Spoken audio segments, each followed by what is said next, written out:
Good morning, everyone. Thank you for joining us here today. So I'm just going to start by acknowledging the country. I acknowledge the Birigal as the traditional custodians of the land we are meeting here today. And I pay my respects to the elders past and present and recognize the enduring connection of the Aboriginal and the Torres Strait Islander peoples to the country. Thank you all for joining. So we'll have 3 sessions. The first session's looking into the importance of weather and climate, and that's going to lead on to the panel discussion. We already have our 2 panel members here, Earl and Thomas, and we're just waiting for 2 other to join us shortly. And then we'll have another session on the data sources, and then we finally move on to hands-on Python data handling by Abi over there. So I welcome you all. Once again, I hope you have a very good and a wonderful day. And just to let you know, we are recording the session so that it could be reused. And the toilets, if you just go out from here and on the right, if there is a fire or any sort of emergency, then just follow towards the left. That's the assembly area. So thank you, and I'm going to hand over to Merlinde to start. Thank you, Shukla. All right, thank you, everybody. And as Shukla said, it's great to see such a wide variety of people who have attended today. Some I've actually only met online, so it's lovely seeing some of you in person. Even some of my students I've only met online, so it's lovely seeing you in person as well. So as Shukla said, today I'm going to kind of start off with why it's important to actually understand weather and climate in the renewable industry. So firstly, I thought I'd give you a little bit about what we do. And as you can see, there's a range of things that we do that really use a range of different weather and climate data. And we've been, I think, quite fortunate in that we've been in this space now for about 10 to 15 years. I think Abi was one of my first postdocs, was it 10, 12 years ago now? And we first started working in this field. And it's really exciting to see a range of people really wanting to join this area now. So it's lovely that, you know, we're starting to move forward and we've got a lot of momentum in this space because, you know, we were doing it alone ourselves for a while and now we've got all these other groups that are really interested in moving forward in this space. So in terms of what we do, we really are looking at the kind of nexus between energy and meteorology. So we're looking at trying to develop cost-effective ways to essentially manage risk with renewable deployment. And so I'll talk quite a bit about renewable energy and the different technologies today, but it's not just weather and climate that influence these technologies themselves. It's essentially also energy infrastructure and demand and a whole lot of range of things that relate to the energy industry. So what do? We work with resource assessment, and I'll be giving some examples of what we can actually do with our data and why it's important to understand different aspects of the data as well. We do a lot on siting and planning, forecasting and optimization, maintenance and soiling. So that's quite a big thing for us at the moment. Hybrid systems and storage. And one of the first pieces of work where we did this was actually with Yuching years ago. So it's lovely to see that, you know, we're kind of increasing and doing more work on it from there as well. And also some work on degradation. And we've got a new student with us who's Yang, who's been doing some degradation work, and very exciting. He got his first paper published and accepted as well. So congratulations, Yang. So in terms of other projects that we're working on, we're doing a lot now with weather extremes. So extreme weather is really interesting in terms of a forecasting meteorology perspective, but it's also incredibly important for the energy industry. So we'll look at some extremes and some what we call compounded events. So when we see 2 different types of extreme events or events that kind of closely follow each other and are compounded, and then the impact that they can actually have to the energy industry. We've been doing a lot of work on climate change. So some of our very early work was with Shukla, which was really good. So you'll see some of those results as well. And I forgot to mention Navid, who does all our soiling. So, you know, we've got a lovely group of people doing a range of things as well. So we're looking at synergy between solar and wind and also the future of wind, both onshore and offshore. So we're kind of covering a range of things. And in looking at these aspects, it's also a range of different types of data. So we're going to understand what types of data we use, and Shukla will go through those aspects of the types of data that are out there. And I'm going to give you some examples of the things that we can do with the data and what are the important messages and takeaways we can get from these. So the first thing I thought I would talk about is the different timescales of importance, because that essentially determines some of the types of data that we're going to be using. So we actually look at all of these timeframes. So it's quite interesting to see the differences and the data that we use for these things. So this is kind of more related to kind of the larger scale, kind of generation. So we've got our weather forecasts. And so, weather forecasts are particularly important if you're owning and operating wind, solar farms, also for distributed, but I'll talk about that because it's a slightly different way that we go about doing our forecasting as well. Our grid operators, you have a look at what the energy prices are like, even the plant operators. So our weather forecasts are incredibly useful in kind of the 1 to 15 day time frame. And of course, we use a different type of data than what we would use for, say, our sub-seasonal to our decadal time frames. So we're starting to look at kind of our climate predictions or projections for those time frames. And of course, they're very important as well for things like our energy traders, our plant operators, for trying to decide, when are the good times for, operation and maintenance. Investors looking at, will I be getting a season where I'll be earning less or earning more? And also the grid operators, because you're trying to understand, will it be like a colder period? Will it be a warmer period? Is that going to increase my demand because everybody will be wanting air conditioning? So there's a lot of things that we can infer from all these types of data sets. And then we're looking at our climate projections or multi-decadal. So we're looking at really long time frames.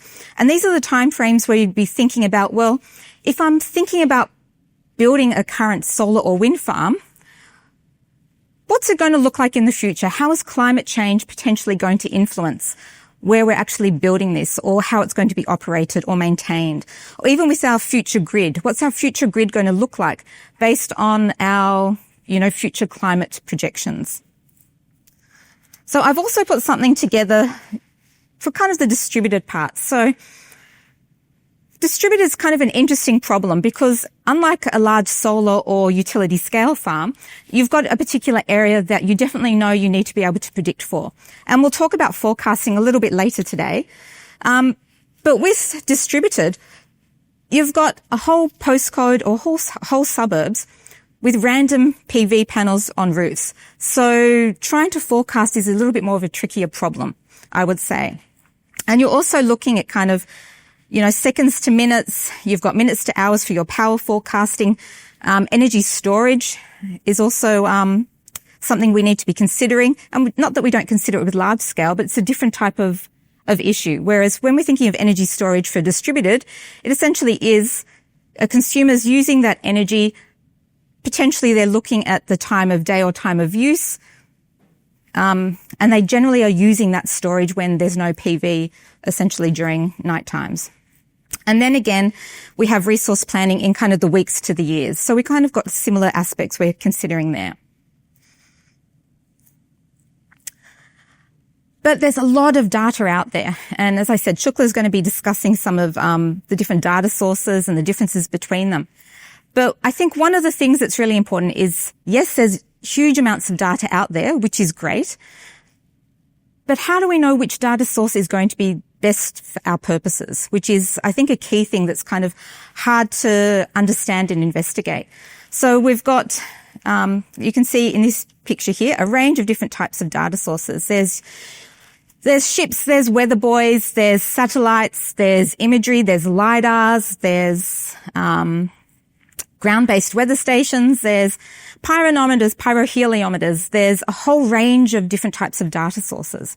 And they all can be useful, but we're trying to understand what is best for our particular use. So naturally, there's often historical long-term data, which you will see at different locations and different sites. Your met data, your power data, there's a whole lot of market data, demand data. There's aerosols and clouds and soiling data. So these types of data sources are things that we're particularly interested in at the moment. But some of them are actually really hard to find and to get. Different types of spatiotemporal data, spectral data. Reanalysis data. So this is something that I think there'll be a little bit of a discussion around more today, because reanalysis data sets are incredibly useful. So essentially what we have is spatially and temporally a long-term continuous data source, which is wonderful. Some of these, though, are on quite a coarse resolution. And we've got something now called Barra, and I think Arby and Shukla will be talking quite a bit about this, which is Australia's high-resolution reanalysis data set. So it's starting to bring down that resolution, so it becomes a lot more useful for trying to understand spatially what is happening across the continent. Real-time measurements, our climate projection data. There's a whole range of different types of climate projection data, different types of models to use as well. So there's kind of extra complexity around understanding what models to be using. And then there's also our different global solar and wind maps. So a whole range of data. And then we get to the other aspect of we have all this data. If we're looking at solar or wind, we've also then got to convert it into a format that's actually useful to us. So looking at, your plane of array irradiance, what types of clear sky models, converting your wind speeds to hub height, incorporating things like wind shear. So there's a whole lot of other aspects you need to be thinking about just besides the data itself to get it into a usable format for your purpose. But why are we so interested in these data sources and understanding them? And again, it's really down to understanding risk. So even if it's for short-term forecasting or our longer-term projections, we're trying to understand the risk associated with these types of resources that we're looking at. And of course, bankability. If you're an investor, if you're an owner, you're an operator, you're actually wanting to be making money from your farm. So you're trying to understand how bankable is my resource, how I can operate it and maintain it in a way that I alleviate or minimize risk, but also making sure that there's resilience created within any type of energy network that's being developed, which is a big, really important thing. So, we often look at resource assessment to understand bankability, and there's a lot of money around site-specific data and then understanding how much that data is worth. Looking at climate change and future site assessment. So if I have a site in this location, in 20 years, 30 years time, is it still going to be earning me money? Is it still a bankable location? For forecasting, we're trying to understand what our forecast is going to be like, what the demand is like, how much we're going to earn based on what we think we're going to be generating. So forecasting for renewables is really, really important. Operation and maintenance. So trying to understand what your operation and maintenance costs are. If we're thinking about something like soiling for solar farms, you're trying to understand, are we going to be in a period of drought? How is that going to potentially impact the amount of soiling we get on our panels? And how often then we need to maintain and clean them because we'll see a reduction in output, and what are the costs associated with that? And then also understanding what the future grid is going to be looking like as well is really important. So what we have here is looking at different types of climate hazards, and we're going to be talking about these a little bit more today to kind of understand these things. So we're going to look at, what happens when we have rising temperatures. What does that impact? Bushfires, extreme heat. We just had this unbelievable extreme heat on Wednesday. And, for October in Sydney, that is incredibly rare. Like, really weird. But then we have this huge variability, go from 39 to 22 the next day. So we're seeing these huge differences in temperature. And then how does our grid and our market respond to these kind of sudden changes in temperature? And how is our generation being impacted by all these sudden changes as well? Extreme winds. Having a look at, are we going to be seeing more high wind events or low wind events? And what's interesting with wind is that thinking about the power output from a wind farm or a wind turbine, we go, low wind events, we know there's going to be no power output. But high wind events, our wind turbines shut down. So when we have really high wind events, we also have no power output. So we've got kind of that dual aspect of the two edges of the spectrum where it's not great for us. Whereas sometimes you think, high winds, that's great for wind. Strong winds are great, but when it hits a certain level, our turbines shut down. So we're thinking about these aspects as well. And then looking at, rainfall, flooding, these are aspects which are kind of incredibly important to things like infrastructure, like our poles and other types of energy infrastructure, transmission networks. And then when these events are compounded together, it's amazing what can actually happen. And of course, as I was talking about bankability, we're always interested in what happens in terms of costs. And I think LCOE is kind of one of the simplest metrics that are out there. And there's lots of different types of financial and economic metrics to understand changes in terms of the cost of energy now and in the future. So this is some work we did with another student where she was looking globally at the impact of different climate change scenarios. And you can see we have all of them down here. So there's a whole range of them from historical to kind of very extreme. And what happens in terms of output and LCOE for two different types of PV technologies. So what's really interesting with this, and we always like the Powell Creek or the Sun Cable example, because that's a massive solar farm that was proposed. And it's a really interesting example of something that's, of an enormous scale, has the potential to provide electricity to potentially across to either Indonesia, Singapore, these other areas. What actually happens for something this large in terms of our costs?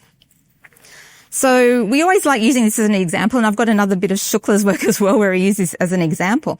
But having a look for these different scenarios, the change in $1 million per year in terms of costs between historical to now.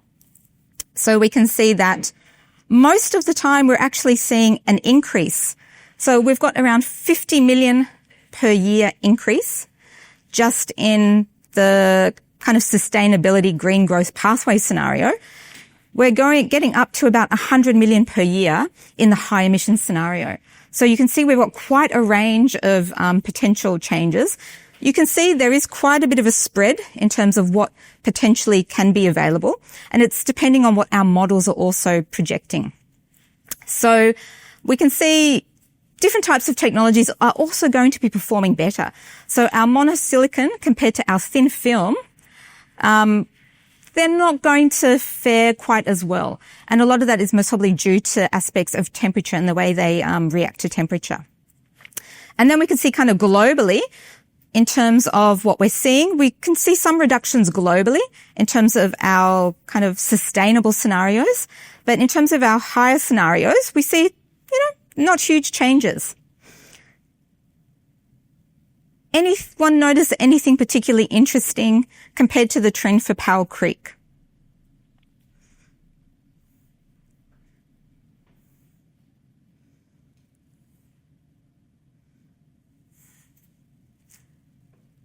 So we can see that for all our other scenarios, we can see that as the emission target and the emissions are increasing, we see that those costs are increasing, but we see something slightly different globally for the high emission scenario compared to the kind of regional rivalry pathway.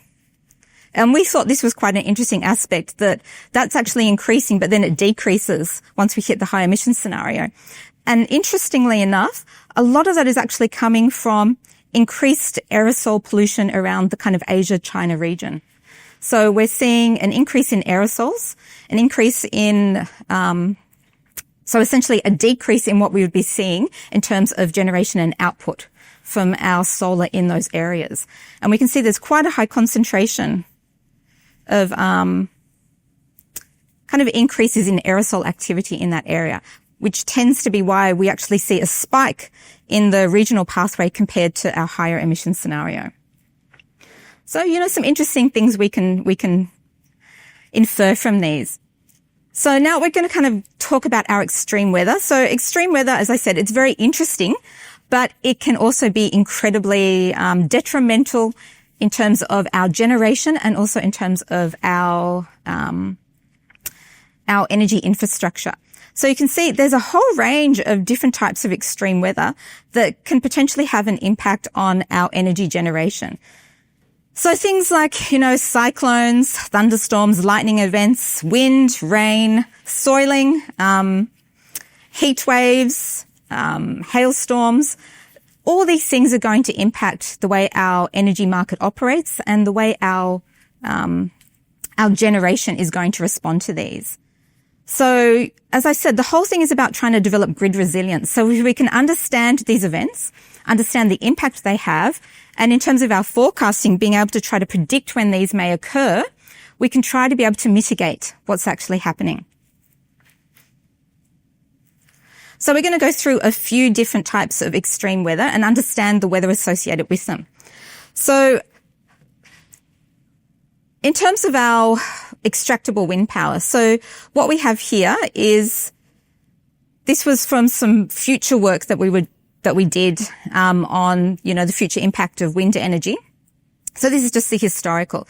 So we've got our extractable wind power. So we can see here for all of Australia, on average, what the extractable wind power looks like. We can see there's quite a bit of variation between the north and the south. What I have here is a cyclone map. So we can see where the path of a lot of these cyclones have actually occurred. So we've got a lot occurring in the northern part of Queensland and a lot in kind of northwestern WA. So this is where I always think if we're just looking at the data with also not understanding the type of weather features and patterns and large-scale circulation aspects, we may not always understand what our data is telling us. So I could not have any idea about where our cyclone paths are or the type of weather that's occurring. But I have a look at my maps and my data and I go, oh wow, it looks like we've got some really great areas in northern Queensland for extractable wind power. This is wonderful. I do all my assessment. We get investors. We say, this is great. We put all our money there. We build our wind farm. And then we realize it's in a cyclone path. And so it's, not ideal in terms of what we'd be expecting. Our cyclone comes through, it potentially can damage our turbines. So we're really trying to understand not just the data and what it's telling us, but where things are located, which is, our weather patterns or our terrain features even. It's really important. So extreme weather, so heat and fire weather. So this is a really interesting picture from the BOM, which is looking at the change in number of dangerous fire weather days. So we can see, and particularly in kind of Victoria and inland New South Wales, we're seeing a huge increase in the number of dangerous fire weather days, which is really not very ideal. And when we're also thinking about where our large-scale solar and wind are, a lot of these are located inland. So what happens when these large-scale fires and things come through? And then we have a look at increases in extreme heat events. And this is quite interesting. You can see that from about 1990 onwards, we really have been seeing a greater number of days where we're seeing extreme heat events. And even just in the last 5 years or so, that number's really soaring. And this peak aligns really well with the our 2019-2020 fires, which were extremely deadly. So we can see that we're seeing these types of compounded events together. And then when we also add wind to it, which is what we'll be talking about, it's not just those specific sites that are impacted, it's the wind blowing the smoke across, which impacts then all our distributed PV and any other types of solar that's along the area as well. And it's not as if that wind is not impacted by some of these as well. Those particulates also settle on the turbine blades as well. So when there's operation and maintenance and cleaning, potentially it could change the aerodynamic aspects associated with those. So in terms of the bushfires, we actually did have a look at what happened in terms of generation. So these little red dots are all the bushfire hotspots, and these other little squares and triangles are locations of PV output that we were able to get access to. So you can see where our fires are, it's very inland, and a lot of our PV locations are quite coastal, really. What we can see here, and I think this one's the interesting one, because for this we were interested in, particulate matter. we can see that, and I think it was in, I should have made this, a little bit bigger. I think it's Parramatta, the red one. We see a 50 to 60% drop in PV output during this period of time due to the bushfire smoke. So when you think about that and think about whole regions of distributed PV or large-scale PV, as the wind and the smoke blow through and across, the amount of reduction that you would be expecting from these systems is actually huge. So, for Australia, bushfires are really quite detrimental in terms of the impact that they have on our PV output. Sorry, did you look at how long that was sustained for? For this one, it was, I should have made this bigger. I think it says 8 to 14. I think it was about 7 or 8 hours that we saw in that location. So I should have also shown other aspects of this is we also were investigating wind speeds and wind direction to get an idea about where the smoke was actually blowing. So there was a period where the winds picked up and it blew across, but then the wind kind of settled a bit. And so there was nothing to actually blow some of that smoke off the coast for a few hours. So we really saw these huge reductions occurring in some areas for really prolonged periods of time. In others, it kind of, filtered in and out. But we were really seeing most probably about a day of really, really low reduction. And then for a week or more, we were seeing kind of scattered reduction from particular systems, like maybe a 30% drop in output from kind of time to time. So when we're thinking about our grid and thinking about the generation that these would have been producing, for their own homeowners, and then there's this huge drop in generation. So then there's this uptake in demand, and it's also really hot as well. So people are wanting to put their air cons on. It really then puts a strain on the grid. So it's not just kind of the generation that it's impacting. It's also the grid in terms of like an after effect for what's happening with it as well. So really important things to try to investigate and understand, and then try to also learn from these as to how we can potentially mitigate these in the future as well. Our other ones are hail and rain. So in terms of hail, we're quite interested in this in terms of kind of PV output.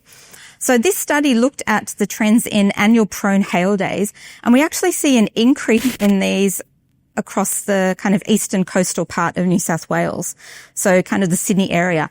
And again, a lot of distributed PV in that area. If we're seeing an increase in hail, then what actually happens to output from our systems and damage? And again, a lot of this will depend on the size of the hail, the impact velocity, and what the panels themselves are able to withstand. But again, if we're seeing an increase in these, we potentially will see greater damage, greater rise in our insurances as well associated with these types of things. And then compounding that also with rainfall. So looking at, is our rainfall going to be above average or below average? And I find this map really interesting in that we can see all here in the past kind of 10 years, it's been very much below average.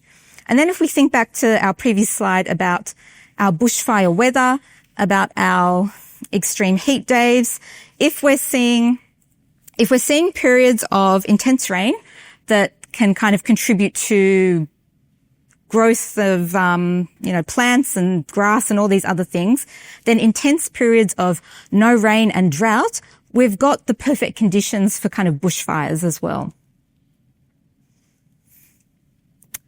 So we've kind of looked at our extremes. We're now going to think about, there's a whole lot of different types of weather out there that we need to understand, but how do we actually characterize and make use of it? So one of the things that we do is we characterize variability. So trying to analyze our weather data, and we've done a lot more on solar than wind lately. We're starting to do a lot more on wind. So I've got a lot of solar examples as well. So sorry to the people who are in the wind industry. We do have some wind examples for you, but we've done a lot more on solar. And we've done a lot of synergy work with ARBI. So we'll talk about that as well. So really what we're trying to understand, and this is what I'm talking about with understanding weather as well. So we're trying to correlate our periods of high and low power production. And this is a really nice example of looking at for 20 years of data. And this was a study we did, I think, almost 10 years ago. So I think it was our old satellite data, looking at the potential consecutive number of days where we essentially would have low to no generation. And I find this really interesting here. We see that up in,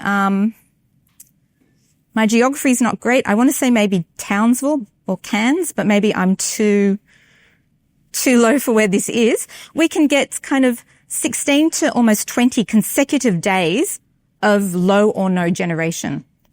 So if we're thinking in terms of solar, what do we do in terms of output? You know, you think about storage, but 20 consecutive days of low generation, it's not ideal.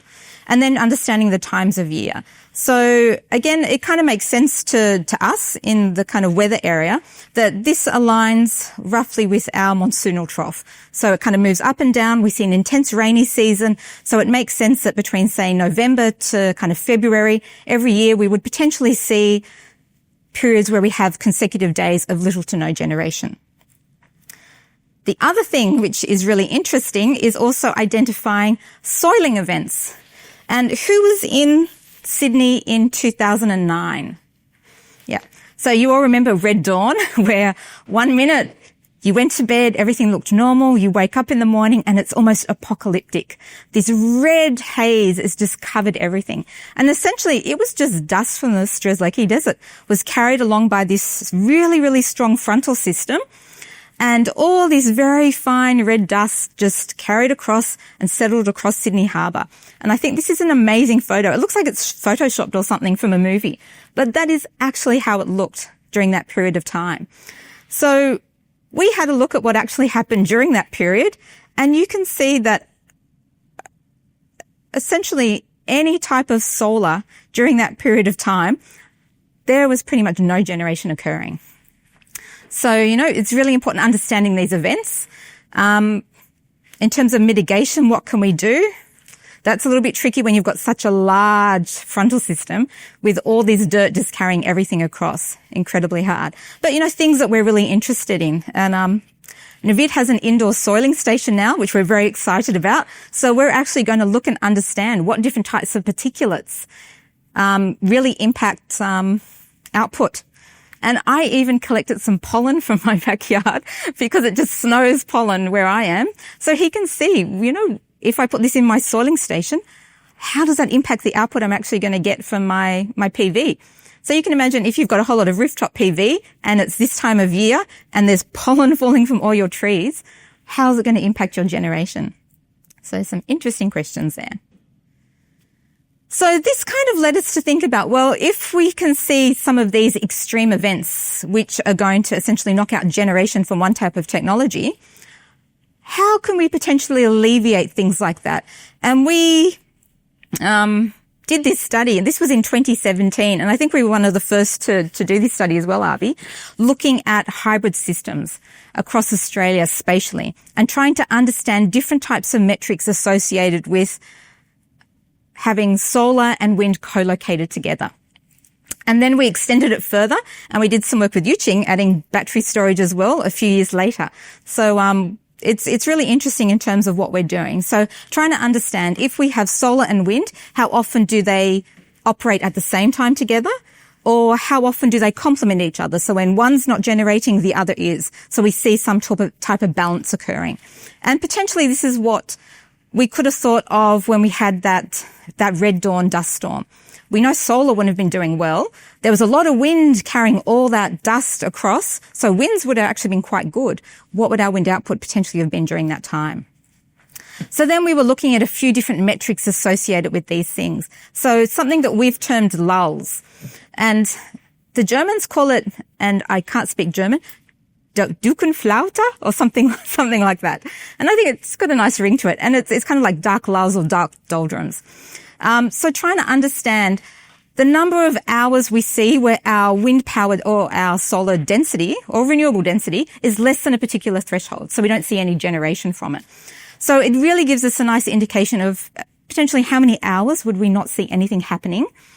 And then we have a look at how it is between the two different types of generations to see, well, is there a complementary effect with these, or is there a synergy occurring and they are either both being good or both being bad at the same time? And naturally, our other aspect is episode length. So you really, as a generator, want to know, well, how many consecutive hours am I actually going to be getting good generation from my portfolio? So that kind of led us into thinking, well, we've done a lot of work historically, and we know there's a lot of data out there, and Shukla and Arbi will go through some of these other data sources. But really, should we be thinking to the future? So when we're thinking about planning for wind or solar or our grid, we really are thinking about how is it going to operate in the future? How are we going to create a resilient network? So what we were wanting to do was try to understand how climate change is potentially going to impact the choice for future renewable sites. We're going to see which locations would also be best for hybrid generation. And again, a lot of this is also trying to understand how do we minimize risk by understanding what the data is telling us in terms of what's happening in the future. What is our future capacity going to look like? What's the network potentially going to look like? And another aspect we've also been looking at is, what type of materials are also going to be best in the future, particularly in terms of PV generation. So understanding temperature effects for these sorts of things. So we've got all this data. What can we do with it? Again, we can look at lulls, or what we can call intermittency. So trying to understand in the future, are we going to see a greater period of lulls, or are we going to see greater episode lengths of consecutive periods of good generation? So this is work Shukla did in one of her earlier studies, understanding, our consecutive number of hours over Australia for changes in the near future and far future.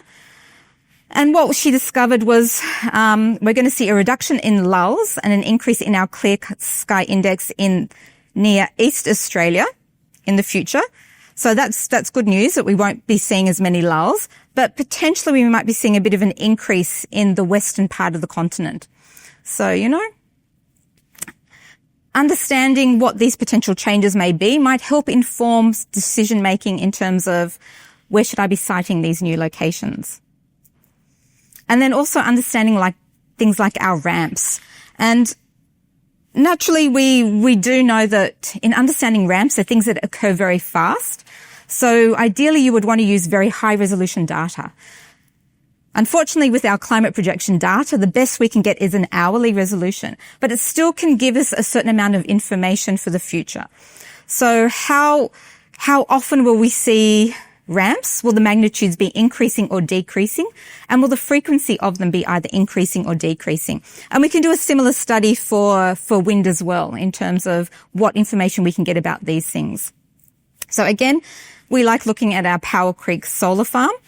And, she's looked at the energy generation. So there could be about a 5% decrease in energy generation due to climate change, but our ramp magnitudes will decrease. So the magnitude of these ramp events won't be as large in the future as they currently are.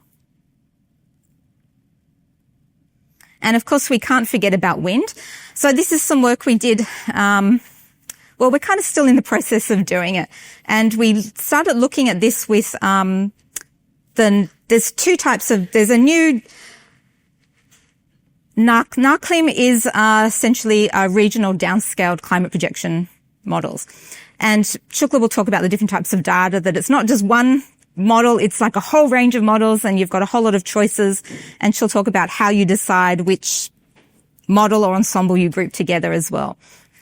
But what we did is we had a look at some of the older NARCLIM data to try to understand what changes will there be in our energy production, and then potentially what changes there would be in high and low wind speeds across Australia. And we kind of extended it out a little bit to have a look at offshore as well to get a bit of an idea.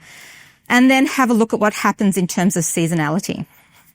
So We've got our low and high wind events, which essentially tell us when we've got no generation. And again, we'd be looking at things like lulls and all those other metrics that we look at associated with these things. So, there's a huge amount of data and a huge amount of things we can actually do with it as well. But I thought I'll just kind of finish off on forecasting because it's something that is kind of quite close to my heart because I used to do forecasting a while back. And I think one of the first projects that Arby and I started working on was also looking at forecasting. And I think it's a really interesting problem that there's so many different ways that we can approach this, and there's so many different types of data that we can use.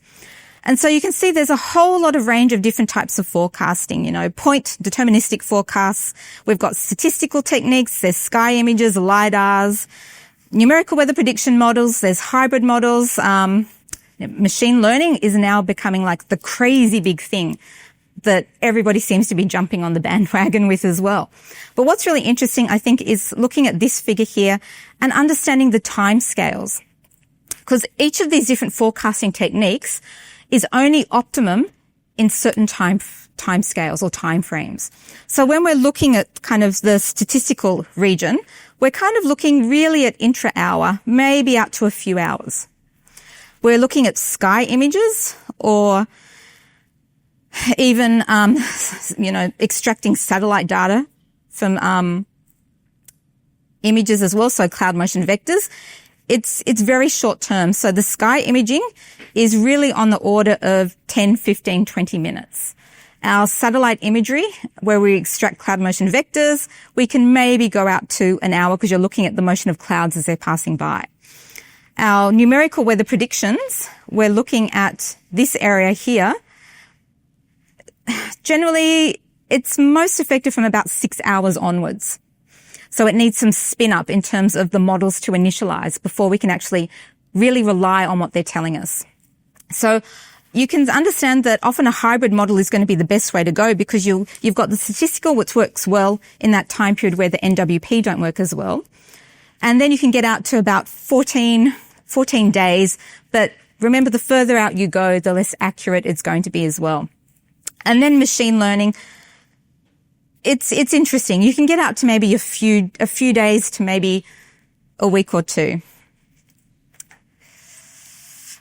But one of the things with forecasting is you really are thinking about what the industry requirements are and naturally the challenges. So with the forecasting, you're really using it as a decision-making process. So you're bidding into a market, you're saying what is potentially going to be your generation. And for renewables, this is really important. You need to be able to say, yeah, the weather's not so great. I may not be able to generate at full capacity. You're looking at your extremes. You're wanting to make sure that there's grid stability, but there's also generation available. And you're also needing to follow AEMO's guidelines in terms of bidding in to the market. So this is a really interesting aspect because we actually realized all the different types of operational challenges associated with forecasting. Because as an academic or as a researcher, you're putting together your forecasts, you're verifying them, you're essentially looking at, the historical, seeing how well you're performing, how well your model's going. But then when you've actually got to move it into an operational aspect, you're really constrained for these certain timeframes and gate closures and when the forecast has to be in. And Arby and I experienced that with the cloud motion vectors in the imagery because you're relying on a satellite and extraction from that data that you hope is being relayed every 10 minutes. But what happens if it's not relayed at that 10-minute time frame? Then you're delayed in terms of being able to put something in or including that type of forecast for your next forecast period. So there's a lot of challenges associated with it. And also understanding the value of your forecast. How do you characterize uncertainty? And are you trying to minimize your forecast error or minimize your fees? Because they're not necessarily the same thing. So there's a whole lot of interesting challenges with forecasting. And also, the data that you're using, access to the data, these sorts of things. So it's a fun problem, but it's very challenging.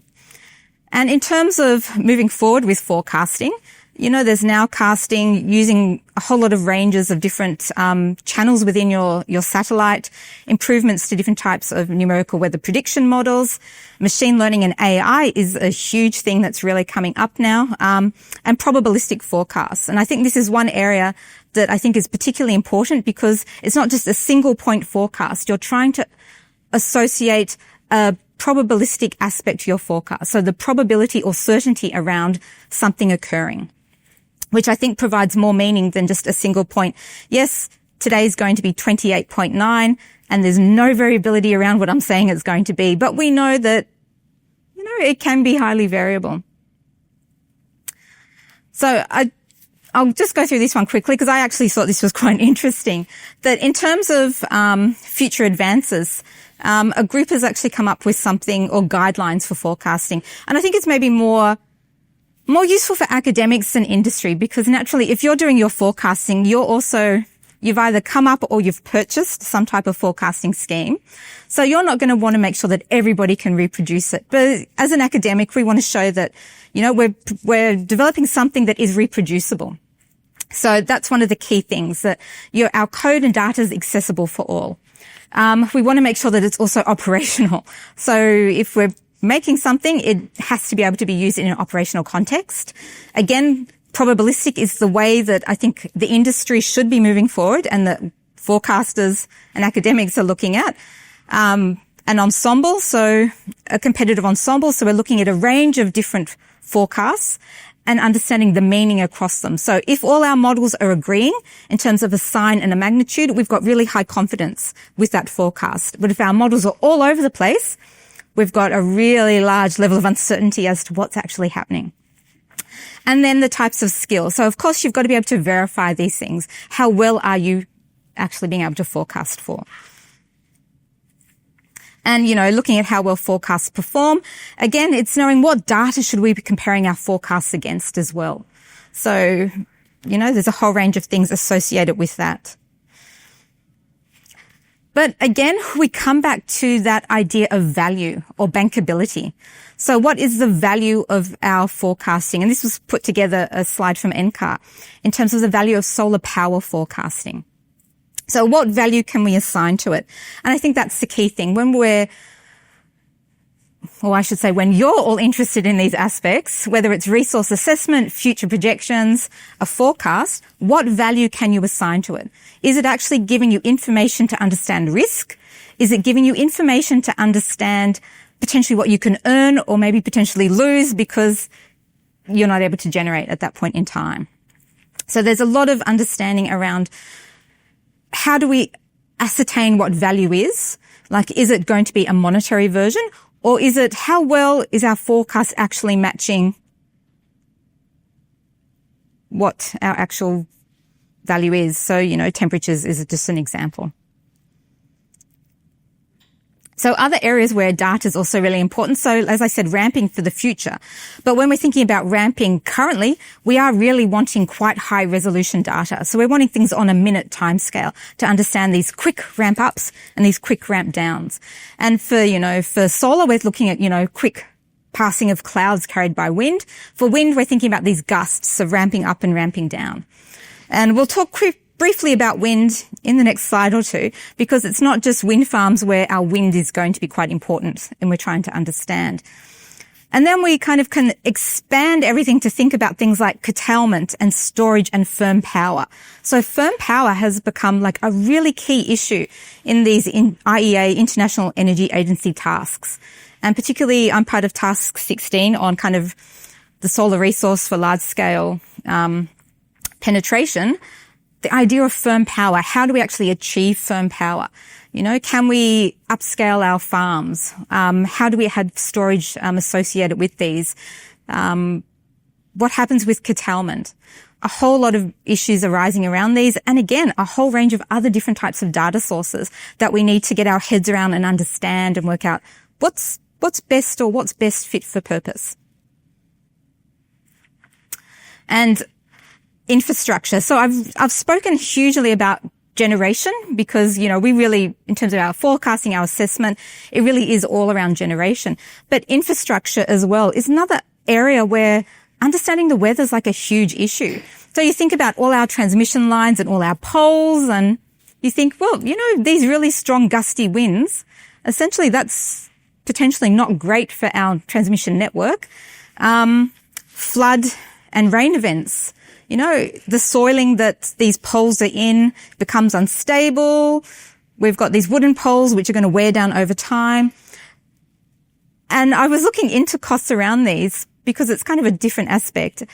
Some of these costs are quite huge when you think about how much you could essentially spend per year because of these weather events, and potentially what could we do to help reduce prices for replacing all these infrastructure costs to help create resilience and reduce costs for these things. If we can understand when these events are occurring or when maintenance should be occurring around these areas, it can really reduce costs down for these things.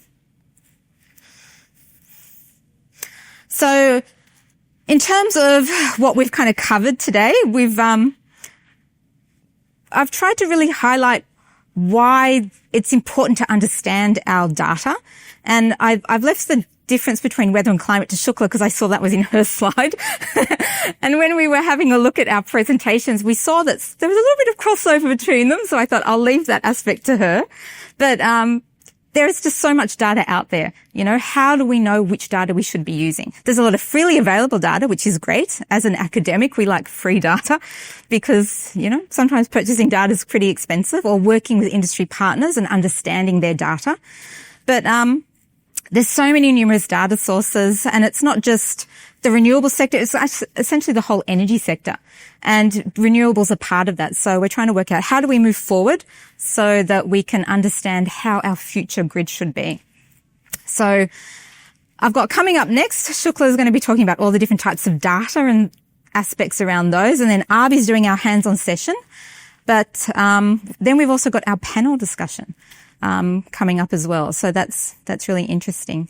And if you've got any questions, really happy to take them. I felt like saying just ask questions as I was talking if you had them, but then poor Rob might have to run around.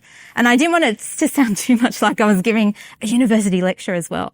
I wanted it to be a workshop where you could wanted to interact and ask questions. And if you don't, it's fine. If you want to just chat, I'm here for the whole day anyway.